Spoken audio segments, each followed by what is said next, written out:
Good morning बच्चों। आज की क्लास में हम लोग देखेंगे सर्कुलेटरी सिस्टम, और वो भी सर्कुलेटरी सिस्टम में प्रीवियस ईयर का जो क्वेश्चन आया हुआ है 10 to 20, उनमें कितने अच्छे बड़ा क्वेश्चन है, क्या टेक्निकल पॉइंट है, ये सब हम लोग देखेंगे और कहाँ पर गलतियाँ हम कर सकते हैं उसको देखते हैं और रिकॉग्नाइज करते हैं कि हम लोग से गलती कहाँ पर होती है। तो उसी को ध्यान से पढ़ना है और बहुत अच्छे से पढ़िएगा, साथ में एकदम हर पॉइंट को सीखते चलिएगा। तो आइए देखते हैं फर्स्ट क्वेश्चन इसका। Body fluid and circulation due to some injury the cardiac tendency of the tricuspid valve of the human heart is partially non-function, what will be the immediate effect? क्या effect पड़ सकता है कि अगर हम लोग किसको हटा दें या कौन सा पार्ट है जो इफेक्टेड होगा। तो आइए देखते हैं पहले एक फिगर से।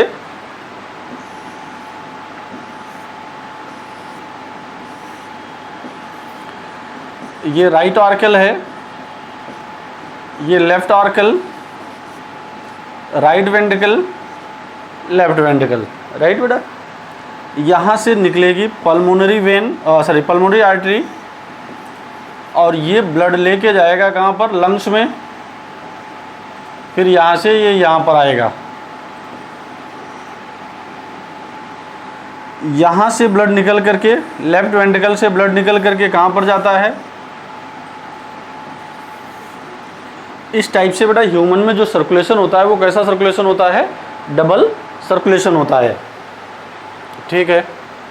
अब ये देखो यहाँ पर ही ट्राइकस्पिड वॉल पाया जाएगा, यहाँ पर क्या होता है, बाइकस्पिड वॉल होता है। ट्राइकस्पिड वॉल राइट एट्रियम और राइट वेंट्रिकल के बीच में पाया जा रहा है। अगर राइट एट्रिया और राइट वेंट्रिकल के बीच में पाया जा रहा है ये, तो ऐसी कंडीशन में यहाँ पर देखो, अगर ये बेटा किसी कारणवश क्वेश्चन आपका ये है कि अब देखो यहाँ से इसको ऐसे अटैच किए हुए एक कार्टिलेजिनस फ्लैप लाइक स्ट्रक्चर होता है जिसको हम लोग बेटा बोलते हैं कार्डा टेंडन।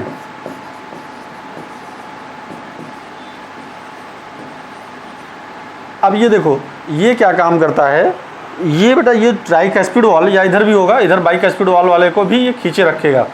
तो ये करता क्या है, इधर थोड़ा सा देखिएगा, अगर ये करता क्या है कि बेटा ये इसको स्ट्रेच किए रखता है जिससे ये जो ट्राइकस्पिड वॉल है ये पलटने ना पाए। अगर ये पलटने नहीं पाएगा तो अगर ये करें कि आप ये इंजर्ड हो गया, कौन इंजर्ड हो गया, या पार्शली नॉन फंक्शनल हो गया, तो ऐसी कंडीशन में क्या ब्लड का फ्लो पल्मोनरी आर्टरी में हो पाएगा, प्रॉपर नहीं होगा, क्योंकि बेटा यही इफेक्टेड हो रहा है, ये इफेक्टेड हो रहा है। अगर ये इफेक्टेड हो रहा है इधर नहीं जाएगा। इसका मतलब कि देखिए, आइए ऑप्शन पढ़ लेते हैं। The flow of blood into the aorta will be slow down.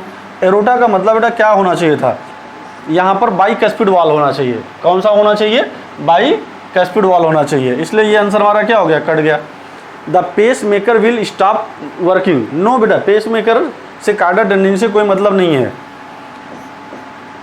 The blood will tend to flow back into the left atrium. बेटा ये बैक फ्लो को रोकता है, बट ये किधर के साइड के, राइट एट्रियम में, ना कि बेटा क्या, लेफ्ट एट्रियम में। ये आंसर कट गया हमारा। बचा क्या मेरे पास, the flow of blood into the pulmonary artery will be reduced. Will be reduced का मतलब ये हो गया कि यही हमारा क्या हो जाएगा, आंसर होगा। क्यों बेटा आंसर यही होगा, क्योंकि सीधा सा है कि ये पार्ट अफेक्टेड है। अगर ये पार्ट अफेक्टेड है तो ऐसी कंडीशन में ब्लड इधर नहीं जाएगा, लंग्स में नहीं जाएगा। लंग्स में ब्लड कौन लेके जाता है, पल्मोनरी आर्टरी, ये रिड्यूस हो जाएगा। क्लियर कंसेप्ट समझ में आ चुका है। चलिए नेक्स्ट क्वेश्चन को देखते हैं। Which one of the following changes A to D usually tend to occur in the plane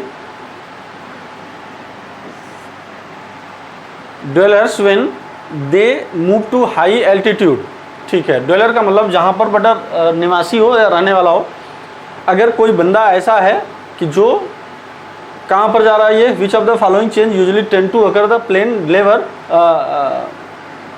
dweller when they move to the high altitude. कोई बेटा समतली एरिया से कहाँ पे चला जाएगा, अगर समतली एरिया से वो चला जाए किस जगह, समतली एरिया से अगर वो माउंटेन पे चला जाए या हाई एल्टीट्यूड पे चला जाएगा, तो आपको ये दो कंसेप्ट बहुत अच्छे से पता होना चाहिए कि आरबीसी का काउंट बढ़ जाएगा, आरबीसी का काउंट बढ़ जाएगा और ऐसी कंडीशन में रिस्पिरेशन का रेट बढ़ जाएगा, मतलब ब्रीदिंग रेट बढ़ जाएगी। दो चीज़ होना है, कभी भी ब्लड का वॉल्यूम नहीं बढ़ेगा, मतलब बेटा 5 लीटर ब्लड है या 6 लीटर ब्लड है तो उतना ही रहेगा, ना ही उसकी साइज बढ़ेगी, नंबर यहाँ पर बढ़ेगा। इतना आपको एकदम क्लियर होना चाहिए। आइए देखते हैं बेटा, increase in the red blood cell size, no, गलत हो गया। Increase in the red blood cell production, हाँ ये सही स्टेटमेंट दिख रहा है भाई, नंबर यहाँ पर क्या हो जाएगा, बढ़ जाएगा। इंक्रीज ब्रीदिंग रेट, हाँ ये भी सही है, यहाँ पर क्या हो जाएगा, ये भी सही है, इंक्रीज ब्रीदिंग रेट हो जाएगा। अब आप मुझे बताओ बेटा, increase in the thrombocyte count, thrombocyte count पर कभी इफेक्ट नहीं पड़ेगा। हाई एल्टीट्यूड पर जब भी अफेक्टेड होगा, वो कौन अफेक्टेड होगा, केवल और केवल अफेक्टेड होगा, ठीक है ना, नंबर ऑफ आरबीसी और ब्रीदिंग रेट। तो ये भी आंसर कट गया। हमारे पास आंसर क्या, दो सही बचे, बी और सी। तो पहला आंसर यहाँ से क्या हो गया, बी एंड सी। तो चलिए नेक्स्ट क्वेश्चन को देखते हैं बेटा। Fastest distribution of some injectable material medicine and there is no risk of any kind will be achieved by injecting it into the, सीधी सी बात है बेटा, सबसे तेज कंडक्शन कहाँ पर होगा, ये जब बैक फ्लो, जब हम लोग कह सकते हैं हार्ट की ओर आएगा, हार्ट की ओर ब्लड कौन लेके आएगा, हार्ट की ओर ब्लड लेके आता है कौन, वेन। तो ये अगर हम लोग वेन में ब्लड को, वेन में किसी भी ड्रग्स को या किसी भी मेडिसिन को अगर उसे हम इंजेक्ट करते हैं तो तेज़ी से फ्लो होगा। मसल्स में क्या होता है, फ्लो तेज होता है। तो एक्चुअली में हम लोग जानते हैं कि जो इंजेक्शन होते हैं वो दो टाइप के होते हैं, एक आईवी बोलते हैं, दूसरा आईएम बोलते हैं। आईएम का मतलब कि इंट्रा मस्कुलर और आईवी का मतलब इंट्रा वेनस। तो वेनस के थ्रू अगर सप्लाई होगी तो फास्ट हो जाएगी। तो आंसर हमारे पास क्या हो जाएगा, ये वेन हो जाएगा। Given below the 4 statement A D regarding human circulatory system, human circulatory system के लिए 4 पॉइंट दिए गए, क्या सही है। Arteries are the thick walled and have narrow lumen as compare to vein, हाँ सही है बेटा। देखो जो आर्टरीज होती हैं, आर्टरीज क्या होती हैं, इसका जो ल्यूमेन होता है, ल्यूमेन होता है ये नैरो होगा, और वेन का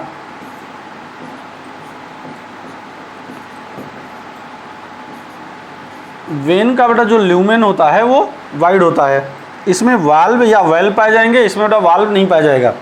और इसमें थिक वाल्ड होते हैं, इनकी वाल कैसी होती है, इनकी वाल बेटा थिक होती है, और इनकी वाल क्या होती है, नैरो होती है। जब इनकी वाल नैरो होती है तो आप क्या देखो, arteries are the thick walled, ये सही है।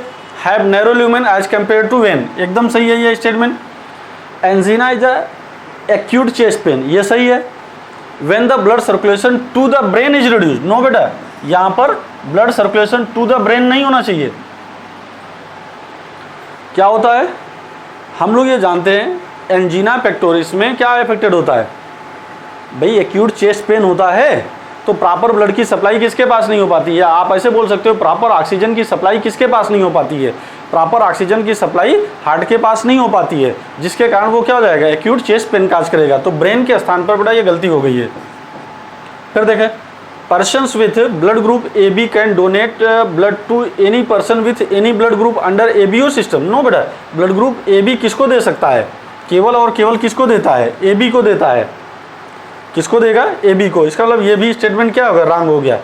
Calcium ion play a very important role in the blood clotting, एकदम सही है बेटा, ब्लड क्लॉटिंग में कैल्शियम का रोल होता है, और ये क्लॉटिंग फैक्टर नंबर क्या होता है, 4 होता है। तो ब्लड में कैल्शियम, ब्लड क्लॉटिंग के लिए कैल्शियम बहुत ही ज़रूरी है। तो अल्टीमेटली बेटा ये स्टेटमेंट हमारा सही है। तो स्टेटमेंट ए और डी ये दोनों सही है, ढूंढ लीजिए। ए और बी ये गलत हो गया, बी और सी गलत हो गया, सी एंड डी गलत हो गया, ए एंड डी। तो चलिए नेक्स्ट क्वेश्चन को देखते हैं यहाँ से। हीमोग्लोबिन कंटेंट पर 100 ml of blood of a normal healthy human adult, बेटा ये डेटा वैल्यू याद करने की बात है। तो इसमें आप क्या याद रखोगे, 1 ग्राम, या आप ऐसे कह सकते हो कि 100 ml blood contain 12 to 16 gram haemoglobin, या आप उसे भी लिख सकते हो कि 12 to 16 ग्राम हीमोग्लोबिन प्रेजेंट पर 100 ml ब्लड। तो 100 ml ब्लड में बेटा कितना हीमोग्लोबिन होगा, 12 to 16 होगा। ठीक है, चलिए आंसर मिल गया 12 to 16। Bundle of His is a part of which one the following organ in human. बेटा बंडल ऑफ हिज आपको सब पता ही है, अगर नहीं है तो बेटा ये आप देख लो। यहाँ पर क्या होता है, यहाँ पर एसए नोड होता है, यहाँ पर इस जगह बेटा एवी नोड होता है। एसए नोड का मतलब होता है साइनो एट्रियल नोड, ठीक है ना। एवी नोड का मतलब एट्रियोवेंट्रिकुलर नोड हो जाएगा। यहीं से बेटा क्या होता है, कुछ फाइबर्स निकले होते हैं। ये फाइबर्स कहाँ जाएंगे, इसको हम लोग बोलते हैं, पहले आप ये देखिए, ये जो सेप्टम है इसको बोलते हैं इंटर वेंट्रिकुलर सेप्टम। ठीक है, इंटर वेंट्रिकुलर सेप्टम में ही क्या पाया जाएगा, बंडल ऑफ हिज प्रेजेंट होगा। तो बंडल ऑफ हिज बेटा आपको एकदम आइडिया मिल गया। पैंक्रियाज में होगा नहीं, पैंक्रियाज में होगा नहीं, ब्रेन में होगा नहीं, तो बचा क्या हमारे पास, हार्ट बचा, किडनी में होना नहीं है। तो bundle of his characteristic feature of क्या हो जाएगा, ये वेंट्रिकल या इंटरवेंट्रिकुलर सेप्टम पे ही बेटा प्रेजेंट होता है और कंडक्शन ऑफ नर्व इंपल्स का काम कराता है या कंडक्शन ऑफ हार्ट बीट को कैरी करता है। विच of the following plasma protein involved in the coagulation of the blood. कौन सा प्लाज्मा प्रोटीन बेटा ब्लड के कोगुलेशन में हेल्प करता है। तो आपको ये एकदम याद होना चाहिए कि प्लाज्मा प्रोटीन जो होते हैं, प्लाज्मा प्रोटीन ये कौन कौन होते हैं। एक होता है फाइब्रिनोजेन, दूसरा होता है एल्बुमिन और तीसरा होता है गामा ग्लोब्यूलिन। फाइब्रिनोजन किससे रिलेटेड है, ये ब्लड क्लॉटिंग से रिलेटेड है। एल्बुमिन बेटा मेंटेन, किसको मेंटेन करेगा, ये ऑस्मोटिक प्रेशर को मेंटेन करेगा या ऑस्मोटिक बैलेंस को मेंटेन करेगा, और ये इम्यून रिस्पांस को शो करेगा। तो कुल मिलाकर के हम लोग बेटा बात करें, आइए मैच कराते हैं। तो आंसर कौन हो जाएगा, फाइब्रिनोजन। फाइब्रिनोजन क्या करेगा, ब्लड क्लॉटिंग में हेल्प करेगा। एल्बुमिन क्या करेगा भाई, एल्बुमिन मेंटेन द किसको, एल्बुमिन किसको मेंटेन करेगा, सीधी सी बात है, एल्बुमिन मेंटेन करता है ऑस्मोटिक प्रेशर को। गामा ग्लोब्यूलिन या अल्फा ग्लोब्यूलिन है। अब देखिए सीरम एमाइलेज है, एमाइलेज डाइजेशन से रिलेटेड है, यहाँ पर नहीं है। Arteries are best defined as the vessels which. Artery की एक खास बात बेटा आप समझ लो, बहुत छोटा सा क्वेश्चन है ये। जब कोई भी ब्लड वेसल्स अगर ये हार्ट से बॉडी आर्गन की ओर लेके जाएगा, हार्ट से ब्लड कहाँ लेके जाएगा, बॉडी आर्गन्स की ओर, तो ये क्या कहलाएगा, आर्टरी कहलाएगा। अगर ये बॉडी आर्गन से ब्लड हार्ट में लेके आए तो इसका मतलब ये हो गया वेन। तो वेन क्या कर रहा है, bring the blood from body organ to heart. And artery क्या है भाई, ये carry the blood from heart to the body organs. तो आर्टरी को डिफाइन कर लेते हैं, carry blood from one visceral organ to another visceral organ. But no, जरूरी नहीं है कि एक विसरल आर्गन से दूसरे विसरल आर्गन में लेके ही जाए। दूसरा क्या है, supply oxygenated blood to different organs. हाँ ये सही हो सकता है, supply oxygenated blood to the different organ, but different organs में, लेकिन अलग अलग आर्गन्स में लेके जाएगा। Carry blood away from heart to different organ. तो ये आंसर बेटा मोस्ट अप्रोप्रिएट है। Break up into the capillaries which reunite to form a vein. Vein नहीं बेटा वेन्यूल कहलाएगा। तो ये स्टेटमेंट क्या हो गया, गलत हो गया। Which one of the following statement is correct regarding to the blood pressure. तो बेटा ब्लड प्रेशर का मतलब क्या हो गया, अगर हम लोग बीपी को देखते हैं तो कितना होता है, 120/80 mmHg। ये सिस्टोलिक प्रेशर होता है। सिस्टोलिक प्रेशर का मतलब बेटा कंट्रैक्शन का प्रेशर होता है, और इसको हम लोग बोलते हैं डायस्टोलिक प्रेशर या रिलैक्स प्रेशर होता है। तो इतना नॉर्मल होता है। अगर इससे ज़्यादा हो जाएगा, इससे ज़्यादा का मतलब अगर बहुत ज़्यादा हो जाता है, देखो इसमें दो कंडीशन दिखाई दे रही है, जैसे 105 50 अल्टीमेटली बेटा make very active, make one very active. बेटा ये कैसे हो सकता है, स्लो डाउन हो गया ना बेटा, बीपी क्या हो गई, घट गई, तो बॉडी कैसे एक्टिव रहेगी। 155 ये भी बेटा क्या हो गया, घट गया। 103 130 and 90 mmHg considered high and required treatment. बेटा यहाँ तक लगभग अब नॉर्मल चल रहा है, ठीक है ना। 140 और 90 लगभग बेटा क्या है, नॉर्मल है।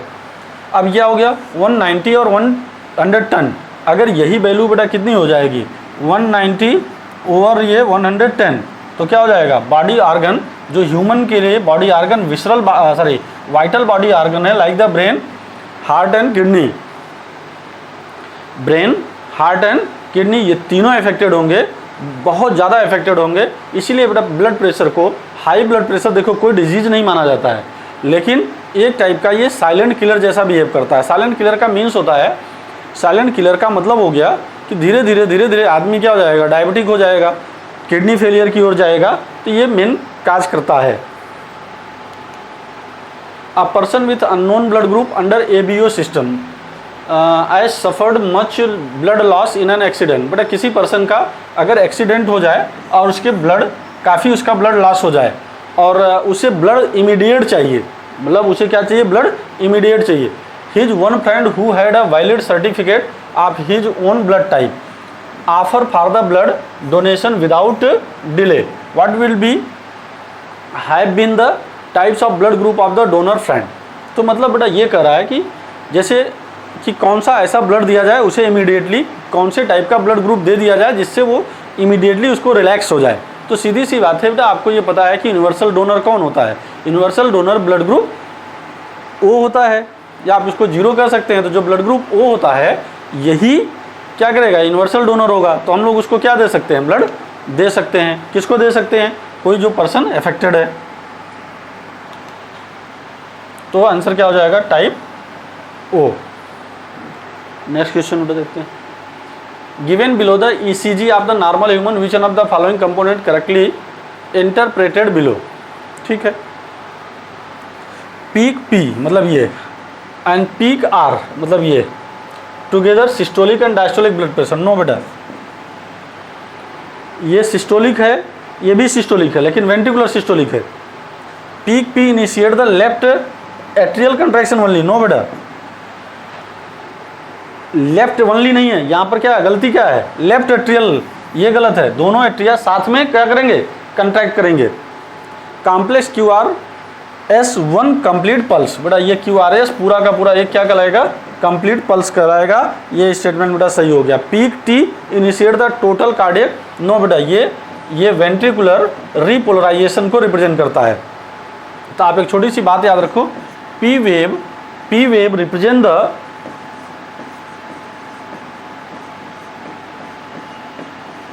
एट्रियल सिस्टोल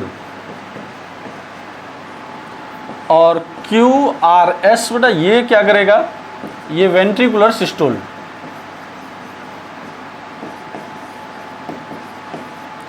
और फिर T वेव क्या हो जाएगा, ये वेंट्रिकुलर रीपोलराइजेशन। ठीक है, तो आंसर बेटा मैच कर गया। A certain road accident patient with unknown blood group. बड़ा मेन क्वेश्चन जो पीछे था वही वाला है। His one doctor friend had once offer his blood group of donor. तो क्या हो जाएगा, ब्लड ग्रुप O हो जाएगा। तो इसमें अभी पीछे हमने इसको डिस्कस किया, रिपीटेड क्वेश्चन है ये। Which one of the following human organ are often called the graveyard of RBC। Graveyard का मतलब बेटा क्या होता है, ग्रेवयार्ड का मतलब हो गया, यहाँ पर जो ग्रेवयार्ड का मतलब होता है इसको हम लोग बोलते हैं कब्रिस्तान। मतलब बेटा कि जैसे RBC की डेथ होने के बाद वो कहाँ पर जाता है, तो ग्रेवयार्ड ऑफ द RBC किसको कहा जाता है, सीधी सी बात है, हम लोग इसको बोलते हैं स्प्लीन को। स्प्लीन हो गया, ठीक। अब जैसे देखिए लीवर हो गया, किडनी हो गया, स्प्लीन हो गया, तीनों फिल्टर आर्गन है। बट बेटा जो graveyard of the RBC death होने के बाद डेथ होने के बाद RBC कहाँ जाएगा, स्प्लीन में। स्प्लीन क्या हो जाएगा, ये इसको इसीलिए बोलते हैं graveyard of the RBC। Diagram given below, given here the standard ECG of the normal person P wave represent. But अभी कुछ देर पहले मैंने आपको समझाया पी वेव किसको रिप्रेजेंट करता है? पी वेव रिप्रेजेंट करेगा कंट्रैक्शन ऑफ बोथ एट्रिया। तो कंट्रैक्शन ऑफ बोथ एट्रिया को कौन करेगा? ये ठीक है। नेक्स्ट क्वेश्चन देखते हैं। Figure show the blood circulation in human with level A to D, select the option which gives correct identification. चलो बेटा देखते हैं, क्योंकि यहाँ पर डी लिखा हुआ तो पहले देखते हैं, या किसी को भी देख लेते हैं। जैसे बी हमारा कहाँ पर है भाई? ये है, ये कैपिलरीज है, thin without muscles layer and well two cell thick. बेटा नो, ये वेन है, क्योंकि ये वाइड है, तो ये गलत हो गया। पहला आंसर हमारा क्या हो गया? गलत। सी क्या है? वेन। थिन वॉल्ड, नो बेटा वो थिक वॉल्ड है। And blood flow in a jerk, no jerk नहीं, स्मूथ होगा। यहाँ पर डी क्या है? पल्मोनरी वेन, हाँ सही है। Take oxygenated blood to heart PO2, बेटा PO2 कितना? 95, हाँ ठीक है। यहाँ से बेटा पार्शियल प्रेशर ऑफ ऑक्सीजन कितना लेके जाएगा? 95 mmHg, जबकि लंग्स में कितना होता है? पार्शियल प्रेशर ऑफ ऑक्सीजन होता है 104 mmHg। तो इतना लेके बेटा यहाँ पर ये जाएगा। तो आंसर कौन सा सही हो जाएगा? ये हो जाएगा। ए वाला कह रहे हैं आर्टरी है, नहीं बेटा ए वाला कैपिलरीज है। ठीक है, चलिए। फिगर द ह्यूमन, बेटा इस फिगर में थोड़ा सा क्लैरिटी नहीं है, बट आप ये जान लो कि ये फिगर है किसका? एलर्जिकल फिगर है। एलर्जी किससे काज करता है? एलर्जी जो काज कराता है वो बेसोफिल काज कराता है। बेसोफिल क्या करेगा? Secrete sanitary inflammatory response. ये बेटा हमारा करेक्ट आंसर हो जाएगा। बट क्योंकि इसको आप सेलेक्ट करके इसको देख करके बताना था, इसलिए ये करेक्ट आंसर हो गया। How do parasympathetic neural signal affect the working of the heart beat. तो मैं बेटा आपको एक चीज़ बता दूं कि जो देखो आपके पास जो ANS होता है, ANS के दो पार्ट होते हैं। एक होता है सिंपैथेटिक नर्वस सिस्टम और दूसरा होता है पैरासिम्पैथेटिक नर्वस सिस्टम।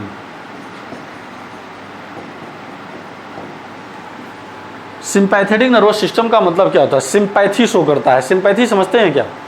कि अब ये एडवर्स कंडीशन में काम करता है, मतलब आपके बॉडी के most of the body activity को इनहेंस करेगा, बढ़ाएगा। मतलब कि most of the body activity को क्या करेगा बेटा? इनहेंस करेगा। कौन करेगा? Sympathetic nervous system. Parasympathetic nervous system उन्हीं को क्या करेगा? पैरासिम्पैथेटिक नर्वस सिस्टम उन्हीं को डिक्रीज करेगा। तो क्योंकि हमसे क्या पूछ रहा है ये? Parasympathetic neural signal. तो बेटा ये क्या करेगा? Reduce the heart beat and cardiac output. तो ये हार्ट रेट और कार्डियक आउटपुट को डिक्रीज करेगा। इस सेकंड ऑप्शन में बेटा heart rate is the increase without affecting the cardiac output. ये हार्ट रेट को बेटा इंक्रीज करेगा ही नहीं, ये डिक्रीज करेगा। Both heart rate and cardiac output increase. यहाँ पे भी वही स्टेटमेंट गलत हो गया। Heart rate decrease but cardiac output increase. No बेटा, जब हार्ट रेट डिक्रीज होगा तो कार्डियक आउटपुट भी डिक्रीज होगा। यहाँ पर क्या नहीं होना चाहिए? इंक्रीज नहीं होना चाहिए। Person with blood group AB is considered as the universal recipient because he has. बेटा हाँ, इसके पास क्या होता है? दोनों एंटीजन होते हैं but no antibodies in the plasma. AB में यूनिवर्सल डोनर इसलिए होता है क्योंकि एंटीजन इसमें होता है, बट क्या नहीं होता है? कोई भी एंटीबॉडीज नहीं होती है। इसके अगेंस्ट बेटा एंटीबॉडी नहीं बनता है, इसलिए ये स्टेटमेंट हमारा क्या हो गया? सही हो गया। A man with blood group A marriage with a female या women with blood group B, what are all the possible blood group in there. बेटा अगर मेल या फीमेल, मैन है मान लीजिए मेल है तो मेल का ब्लड ग्रुप A है, फीमेल का ब्लड ग्रुप B है, तो कौन सा ब्लड ग्रुप हो सकता है चाइल्ड में? ऑफस्प्रिंग में कौन सा ब्लड ग्रुप हो सकता है? तो सीधी सी बात है बेटा, इसका क्या बनेगा? हम लोग इसका अगर जीनोटाइप देखें तो IA, IB, IB। इसका मतलब बेटा ब्लड ग्रुप A भी हो सकता है, ब्लड ग्रुप B भी हो सकता है, AB भी हो सकता है, ऐसा भी हो सकता है। बट हम लोग ये लिख सकते हैं जैसे IA I0, IB I0। इसका मतलब बेटा ब्लड ग्रुप 0 भी हो सकता है या ब्लड ग्रुप O भी हो सकता है। तो अगर कभी भी किसी भी पर्सन का, मेल का या फीमेल का ब्लड ग्रुप A और B दोनों हैं तो 100% आप आंसर तुरंत लगा दीजिएगा कि चारों टाइप के ब्लड ग्रुप पॉसिबल हैं। तो ठीक है, आंसर हमारा कौन सा हो जाएगा? ये हो जाएगा answer. Which one of the following is correct? कौन सा करेक्ट है? सीरम एक टाइप का, यहाँ बेटा जो ब्लड लिखा है यही गलत है, प्लाज्मा। यहाँ क्या होना चाहिए, प्लाज्मा। लिम्फ में क्या होता है, सिमिलर टू प्लाज्मा। आरबीसी और डब्ल्यूबीसी ये दोनों प्रेजेंट है बेटा, नहीं आरबीसी होता ही नहीं है। लिम्फ में क्या नहीं होता है, आरबीसी नहीं होता है, केवल और केवल क्या एबेंडेंट होता है, डब्ल्यूबीसी होता है। ब्लड में क्या होता है, प्लाज्मा होता है और ब्लड कैप्सूल्स होते हैं। ब्लड कैप्सूल क्या हो जाएंगे बेटा, तीनों हो जाएगा, डब्ल्यूबीसी, आरबीसी और प्लेटलेट्स हो जाएगा। ये स्टेटमेंट सही है एकदम। प्लाज्मा में ब्लड लिम्फोसाइट, केवल बेटा ब्लड लिम्फोसाइट, ऐसे कैसे हो सकता है कि आपको ये पता है कि ब्लड के पार्ट, अब देखो पहले ब्लड के दो पार्ट हैं, एक तो हो गया ब्लड का प्लाज्मा और दूसरा होता है ब्लड कैप्सूल। और इसको एनसीईआरटी वालों ने ब्लड या फार्म्ड एलिमेंट लिख रखा है। तो ये बेटा ये क्या होता है, ये 55% होता है टोटल का, और ये टोटल का कितना परसेंट होगा, 45% होगा, मतलब ये कम होता है। और इसके आरबीसी, इसके जो पार्ट होते हैं वो आरबीसीज होते हैं, डब्ल्यूबीसीज होते हैं एंड प्लेटलेट्स होते हैं। ठीक, तो ये अब यहाँ पर मैच करा लेते हैं, प्लाज्मा भी है, आरबीसी भी है, डब्ल्यूबीसी है, प्लेटलेट दिया नहीं है, इसलिए आंसर ये भी सही है बेटा। ये आंसर हमारा क्या हो जाएगा, गलत हो जाएगा। एरिथ्रोपोइसिस स्टार्ट्स इन, एरिथ्रोपोइसिस बेटा ये, क्योंकि ये क्वेश्चन थोड़ा सा कंट्रोवर्शियल है, ये क्वेश्चन का बेटा आंसर थोड़ा सा कंट्रोवर्शियल है।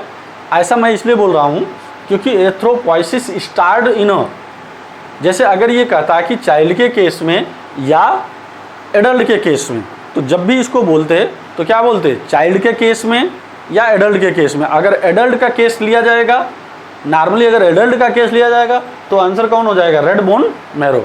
अगर वो चाइल्ड कंडीशन में या एम्ब्रियनिक कंडीशन में लिया जाएगा तो स्प्लीन और लीवर। तो अल्टीमेटली बेटा हमारे पास आंसर कौन सा हो जाएगा, अब जब नहीं लिखा है तो क्या हो जाएगा, ये थर्ड हो जाएगा। Doctor use stethoscope to heard the sound produce during each cardiac cycle, the second sound is heard when. तो बेटा आप देखो,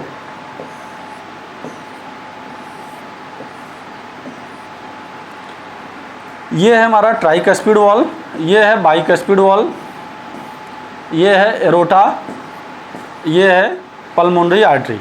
यहाँ पर बेटा ये सेमील्यूनर वॉल है, यहाँ पर ट्राइकस्पिड है, यहाँ पर बाइकस्पिड है और ये दोनों सेमील्यूनर वॉल है। जब ये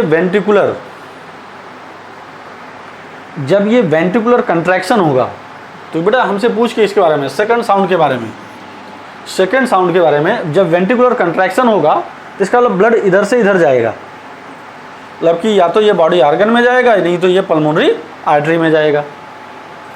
उसके बाद जब ये रिलैक्स होगा तो यहाँ पर क्या करेगा, जो सेमील्यूनर वॉल है ये क्लोज हो जाएगा, क्लोज हो जाएगा तो एक साउंड प्रोड्यूस करेगा। सेमील्यूनर वॉल क्लोज डाउन होगा और जैसे ही ब्लड यहाँ पर गया उसके बाद ये क्लोज होगा, खाली हो गया, खाली हो गया मतलब कौन खाली हो गया, वेंट्रिकल खाली हो गया। तो ये क्या करेगा भाई, यहाँ पर एक साउंड प्रोड्यूस करेगा। यही कौन सा साउंड होगा, कौन सा साउंड होगा, सेकंड साउंड। सेकंड साउंड का मतलब क्या हो जाएगा, जब सेमील्यूनर वॉल क्या होगा, क्लोज होगा। अब आप ये देख लो, AV node receive signal from SA node. No बेटा, जैसे यहाँ पर एसए नोड है, यहाँ पर एवी नोड, यहाँ पर साउंड नहीं प्रोड्यूस होना है, कोई भी साउंड प्रोड्यूस नहीं होना है। एवी वॉल्व ओपन अप, एवी वॉल्व बेटा जब ये ओपन होता है, नहीं, जब भी आप हमेशा याद रखो, चाहे फर्स्ट साउंड हो चाहे सेकंड साउंड हो, चाहे फर्स्ट साउंड हो या सेकंड साउंड, तो हमेशा क्लोजर के कारण होगा। तो जैसे फर्स्ट साउंड प्रोड्यूस होगा तो इन दोनों के क्लोजर के कारण होगा, ट्राइकस्पिड और बाइकस्पिड के क्लोजर के कारण क्या हो जाएगा, फर्स्ट साउंड प्रोड्यूस होगा। और सेमील्यूनर वॉल जब ये क्लोज होगा, जब ये क्लोज होगा तो सेकंड साउंड प्रोड्यूस होगा। ठीक है, आइए, ventricular wall vibrate due to the gushing of the blood from the atria. No बेटा, ये भी गलत है, ये भी गलत है, ये भी गलत हो गया। सेमील्यूनर wall close down after the blood flow into the vessels from the ventricle. ये वेसल्स में जाएगा वेंट्रिकल से, तो उस समय क्या हो जाएगा, ये बंद हो जाएगा। तो अल्टीमेटली ये हमारा आंसर करेक्ट हो गया। Blood pressure in pulmonary artery, तो सीधी सी बात है बेटा, पल्मोनरी आर्टरी में क्या होता है, फाइब्रस इलास्टिक होती है, उसकी वॉल क्या होती है, थिक होती है। जब बेटा वॉल थिक हो जाएगी, सीधी सी बात है, अगर वॉल थिक होगी, अगर वॉल थिक होगी तो क्या हो जाएगा, ल्यूमेन नैरो हो जाएगा। अगर वॉल थिक होगी तो जैसे ये ल्यूमेन है, अब ये वॉल क्या हो गई, थिक हो गई, तो जब ये वॉल थिक हो गई तो अल्टीमेटली स्पेस कम बचाना है यहाँ पर। जब स्पेस कम बचेगा तो क्या हो जाएगा, आपको बेटा ये पता है कि अगर हम लोग ये देखें, अगर हम लोग फिजिक्स के टर्मिनोलॉजी में समझें या बायो की टर्मिनोलॉजी से, तो देखिए जैसे area inversely proportional to velocity, continuity of law, continuity of the fluid, इसको आप देखिए यहाँ पर क्या है, जिसको हम लोग हिंदी में बोल सकते हैं द्रव के अविरलता का नियम। Area inversely proportional to velocity, अगर area inversely proportional to velocity है तो यहाँ पर देखो एरिया क्या हो गया, कम हो गया, वेलोसिटी क्या हो जाएगी, बढ़ जाएगी। अगर एरिया कम हो गया तो वेलोसिटी बढ़ गई। इसका मतलब बेटा क्या हो जाएगा, same as that in the aorta, no. फिर क्या हो जाएगा, more than that of the pulmonary vein, pulmonary vein से हमेशा ज़्यादा ही होगा। इसलिए ज़्यादा होगा क्योंकि वेन क्या होती है, उसकी जो ल्यूमेन होती है वो वाइड होती है, ठीक, और वॉल थिन होती है, कोलैप्सेबल होती है। और एट्रिया की या आर्टरी की वॉल क्या नहीं होती है, कोलैप्सेबल नहीं होती है। Name the blood cell which whose reduction in number can cause clotting disorder. तो सीधी सी बात है बेटा, क्लॉटिंग डिसऑर्डर ब्लड क्लॉटिंग से रिलेटेड कौन सा होगा, थ्रोम्बोसाइट्स होगा, जिसको हम लोग क्या बोलते हैं, प्लेटलेट्स बोलते हैं, ठीक है। चलिए, serum differ from the blood is, serum differ blood से कैसे अलग है।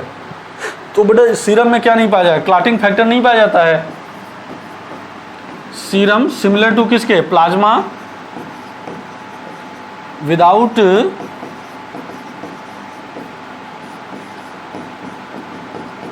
Clotting factor. तो क्लॉटिंग फैक्टर नहीं होगा बेटा, इसलिए क्या हो जाएगा, ये हो जाएगा answer. Adult human RBC are enucleated. बेटा इसका एक रीजन आप जान लो, इन्यूक्लिएटेड होने का एक एडवांटेज है। अगर आरबीसी इन्यूक्लिएटेड है तो इसका एक एडवांटेज है, ये डिसएडवांटेज नहीं है। इसका मतलब कि पहले न्यूक्लियस था, बाद में बेटा गायब हो गया। इन्यूक्लिएटेड का मतलब समझ लो और बहुत क्लियर कट कंसेप्ट समझ लो। इन्यूक्लिएटेड और ए न्यूक्लिएटेड का अंतर समझ लो। ए का मतलब बेटा कि कंप्लीटली एब्सेंट होगा, ई का मतलब ये हो गया कि यहाँ पर पहले न्यूक्लियस था, बाद में क्या हो गया, गायब हो गया। इसका क्या एडवांटेज हुआ भाई, इसका एडवांटेज एक ही हुआ कि वो आरबीसी के अंदर अगर न्यूक्लियस होता तो स्पेस कवर करता, स्पेस नहीं कवर करने के लिए वो हट गया। अगर हट गया तो उसके स्थान पर क्या भर जाएगा, हीमोग्लोबिन है। तो हीमोग्लोबिन ज़्यादा पाया जाएगा, जिसके कारण ऑक्सीजन कैरिंग कैपेसिटी क्या होगी, ज़्यादा होगी। तो पर्सन क्या करेगा, मोर इफिशियंट हो जाएगा। तो आइए मैच कराते हैं। They do not need to reproduce. बेटा ये रिप्रोड्यूस क्यों नहीं होगा, they are somatic cell, no. They बेटा ये ट्रू सेल होती ही नहीं है, सोमेटिक सेल का मतलब ये ट्रू सेल है ही नहीं। दे डू नॉट मेटाबोलाइज, बेटा ऐसे कैसे हो सकता है। चलो, all the internal available for the oxygen transport. तो ठीक है बेटा, आंसर कौन सा हो जाएगा, फोर्थ करेक्ट हो जाएगा। Hepatic portal vein drain blood to the liver from. अब इसको समझा दें आपको।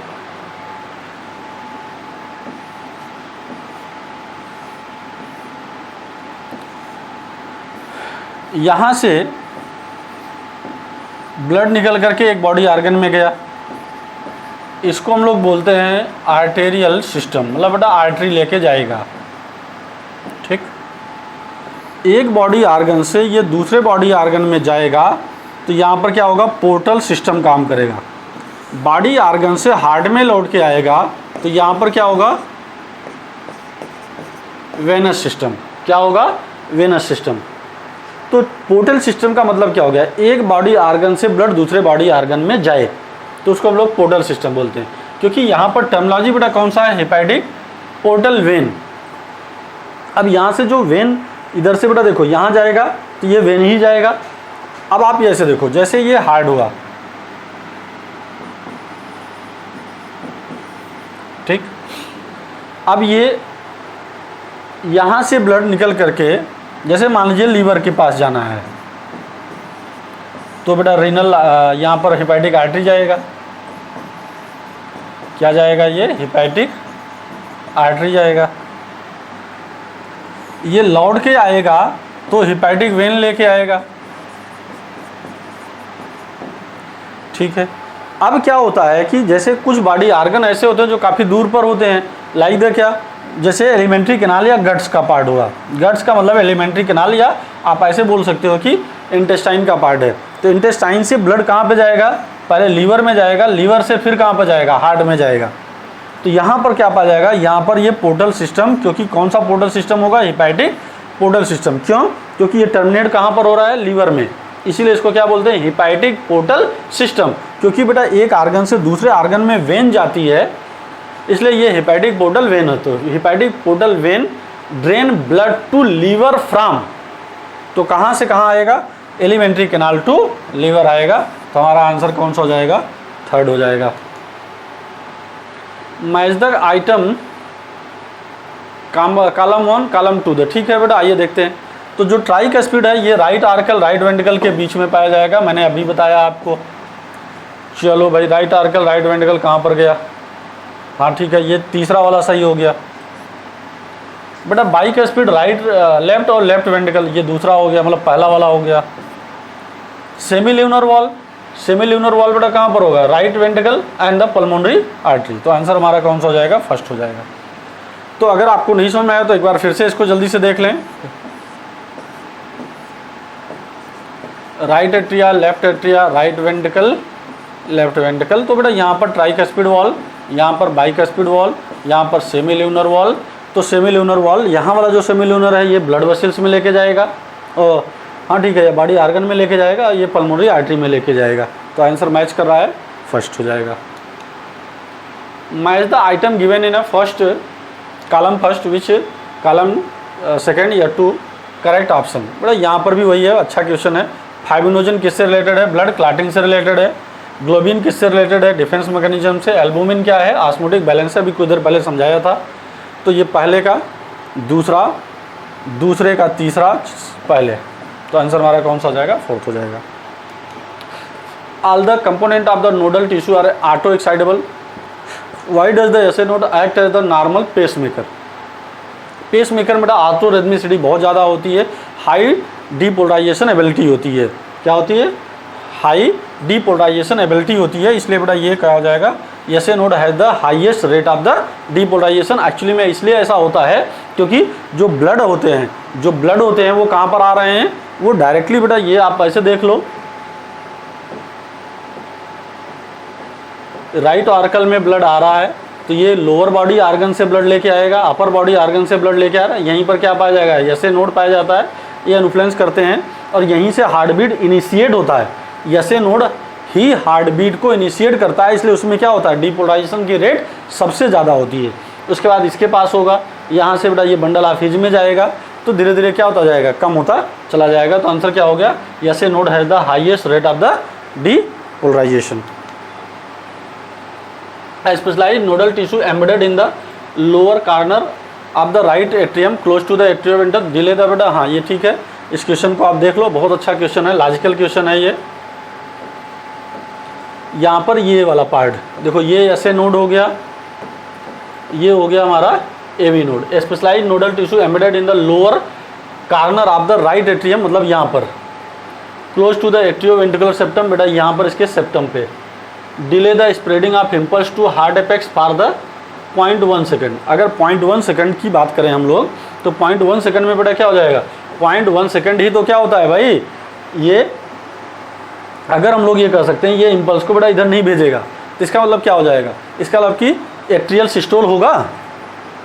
क्या होगा भाई, एट्रियल सिस्टोल होगा। एट्रियल सिस्टोल कितने देर के लिए होता है, 0.1 सेकंड के लिए होता है। 0.1 सेकंड में कंट्रैक्ट कराया, पूरा का पूरा ब्लड क्या हो गया, खाली हो गया। तो कौन खाली हो जाएगा, एट्रिया का पूरा क्या हो जाना, खाली होना है।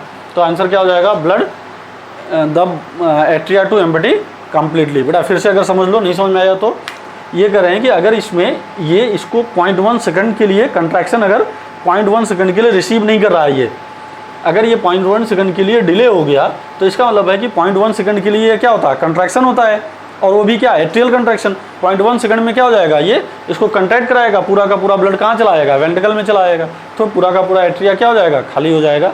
तो अच्छा क्वेश्चन था, आगे देखते हैं। What would be the heart rate of the person in the cardiac output is 5 litre. Blood volume in the ventricle at the end of the systole is 100 ml and the at the ventricle. तो आपसे इसमें पूछ रहा है कि heart beat क्या हो सकता है, या हार्ट बीट कितने हो सकते हैं। तो आप बेटा यहाँ से कैलकुलेट कर सकते हो। देखो ये कर रहे हैं कि सबसे पहले हमें क्या देखना है, कार्डियक आउटपुट इक्वल टू बेटा क्या होता है, systole volume into heart rate. चलिए heart rate if a person cardiac output is 5 litre. अगर बेटा हम लोग इसको 5000 ml कर लें and the blood end of diastole is the बेटा 100 ml, इसका मतलब कि जो सिस्टोलिक वॉल्यूम है ये बेटा कितना हो जाएगा, 100 हो जाएगा into heart rate. Heart rate हमसे पूछ रहा है। एंड ऑफ द बेटा वेंट्रिकुलर सिस्टोल इज 50 ml है। तो अब यहाँ पर क्या करोगे आप, इसको भी आप समझ सकते हो कि जो स्ट्रोक वॉल्यूम होता है, स्ट्रोक वॉल्यूम इक्वल टू बेटा and diastolic volume minus and systolic volume. तो एंड डायस्टोलिक वॉल्यूम बेटा कितना यहाँ पर दिया है, 100 दिया है, माइनस बेटा सिस्टोलिक वॉल्यूम कितना दिया है, 50। तो यहाँ पर स्ट्रोक वॉल्यूम कितना आया, यहाँ पर 50। तो अगर बेटा हम लोग यहाँ पर देखें जो हमारा स्ट्रोक वॉल्यूम था ये कितना हो गया 50 इंटू बेटा हार्ट रेट कर लें तो ये 5000 ml अपान बेटा कितना 50, तो ये 100 हार्ट रेट आ जाएगा पर बीट बेटा, तो 100 बीट पर मिनट हो जाएगा। तो आंसर आपको समझ में आ चुका होगा। एक चीज़ और ध्यान रख लो कि and diastolic volume and systolic volume को आप भूलना नहीं है। देखो ये क्या करेगा, कंट्रैक्शन करेगा, इसके अंत में जितना भी ब्लड यहाँ पर बचा रह जाएगा, कंट्रैक्शन के बाद जितना ब्लड यहाँ पर बचा रह जाएगा, या हम लोग कह सकते हैं कि एंड डायस्टोलिक वॉल्यूम जैसे करें। डायस्टोल का मतलब रिलैक्स होने के बाद, रिलैक्स होने के बाद यहाँ पर एक हम लोग ऐसे कर सकते हैं कि यहाँ पर 120 ml बेटा ब्लड बचा रह जाता है। लेकिन जब ये स्ट्रोक वॉल्यूम होगा, स्ट्रोक वॉल्यूम का मतलब ये हो गया कि ये ब्लड पंप हो रहा है, किसके द्वारा, लेफ्ट वेंट्रिकल के द्वारा, इधर भी होगा। तो अगर ये ब्लड क्या कर रहा है, ये यहाँ पर पंप कर रहा है, तो कितना ml जाता है 70 ml। तो स्ट्रोक वॉल्यूम क्या होता है भाई, स्ट्रोक वॉल्यूम क्या होता है, amount of blood pump by पर बीट, और वही पर मिनट हो जाता तो कार्डियक आउटपुट हो जाता। तो आंसर आपको समझ में आ गया होगा। विच of the following is a commercial blood cholesterol lowering agent. Commercial blood cholesterol lowering agent ये बेटा क्या होता है, स्टैटिन होता है, ये जिसको हम लोग कह सकते हैं मोनास्कस परपुरियस से बेटा ये निकाला जाता है। तो ठीक है, चलिए match the column first and second. तो आइए मैच कराते हैं बेटा यहाँ पर कॉलम फर्स्ट और सेकंड को। पी वेव किसको रिप्रेजेंट करेगा, डीपोलराइजेशन ऑफ एट्रिया, मतलब ए का 4। हाँ ठीक है। अब यहाँ पर देखिए बी किसको रिप्रेजेंट करता है बेटा, ये वेंट्रिकुलर डीपोलराइजेशन, बी का फर्स्ट। टी वेव किसको रिप्रेजेंट करेगा, रीपोलराइजेशन ऑफ वेंट्रिकल, ये सही है। Reduction in size of T wave, इसका मतलब क्या करेगा, ये कोरोनरी इस्चेमिया हो जाएगा। आंसर बेटा हमारे पास कौन सा हो जाएगा, थर्ड हो जाएगा। QRS complex standard ECG represent the बेटा क्या, QRS किसको रिप्रेजेंट करेगा, डीपोलराइजेशन ऑफ द वेंट्रिकल को रिप्रेजेंट करेगा। चलिए नेक्स्ट क्वेश्चन को बेटा देखते हैं। यहाँ पर जैसे इस्नोफिल है, ये एलर्जी से रिलेटेड है, किससे रिलेटेड है, एलर्जी से रिलेटेड। चलो ठीक है। बेसोफिल है, यहाँ पर बेसोफिल किससे, हिस्टामिन के रिलीज करता है डिस्ट्रक्टिव एंजाइम के लिए। और न्यूट्रोफिल क्या काम करता है बेटा, फाइगोसिटिक होता है, लिम्फोसाइट इम्यून रिस्पांस। मतलब कि जैसे डी का फर्स्ट अगर हम लोग देखें तो डी का फर्स्ट, आइए मैच करा लेते हैं। यहाँ पर थोड़ा उल्टा देखिएगा, यहाँ पर डी का फर्स्ट, इसका मतलब कि केवल एक में ये डी का फर्स्ट है। डी का फर्स्ट मतलब ये इम्यून रिस्पांस शो करेगा, न्यूट्रोफिल्स फाइगोसिटिक करेगा, इसका मतलब कि हमारा आंसर कौन सा हो जाएगा, फोर्थ हो जाएगा। तो इसको मैच करा लेंगे। चलिए ठीक है बेटा, ये आपने टॉपिक कंप्लीट किया सर्कुलेटरी सिस्टम में प्रीवियस ईयर के आए हुए क्वेश्चन को। इनको आप शेयर करते रहिएगा, बच्चों को आपसे, आपके जो दोस्त हैं उनको बताते रहिएगा। ठीक है, थैंक यू वेरी मच।